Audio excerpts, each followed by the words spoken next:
So kitu nafikiria tu mimi itabidi nimeuza ile ng'ombe nilibai, then kulipa deni, lazima ulipe deni. So alafu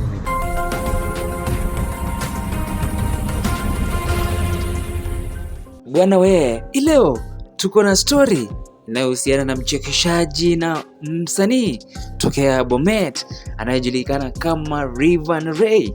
Rayvanny Ray alikuwa na siku ama mchango ya kumsupport. Kumbuka yeye ni msanii pia na ni mchekeshaji. Sasa mwezi uliopita alifanya challenge kutokea Uasin Gishu County akatembea mpaka Bomet County. Sasa siku ambayo alifika Bomet, wasanii, viongozi wa eneo hilo, wachekeshaji pia wakaona ni aje ni bora kuandaa siku ambaye atakaribishwa kwao na kufanyiwa support ama empowerment. Alright, sasa weekend iliyopita Rayvanny Ray aliandaa empowerment kwao.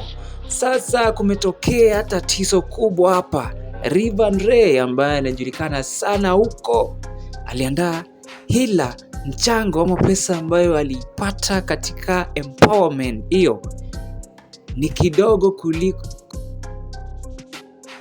alizitumia kuandaa sherehe hilo. Sasa Rayvanny Ray amejitokeza, anasema kwamba mafans wake wajitokeze waone kile ambacho watakifanya kuona kwamba maisha yake imesonga mbele. Sijui maoni yako ni yapi kulingana na hii story?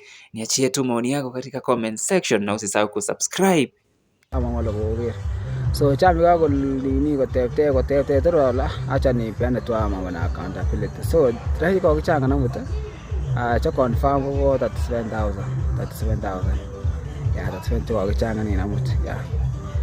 Kuna leader mwenye alikuja, lakini sama kuna wenye around 3 leaders wenye walituma 10k alafu 5,000. So awe kwa warago ngoya mashabiki kwa at least. So kwa less around less ni around 10,000, more than 10,000. Yeah, more than 10,000. Ogasa na Facebook wale 10,000 and more than 10,000. So amwa kongo karane mami kitaki ke. Yeah, so mimi niko less. Sasa less ya pesa mingi tu.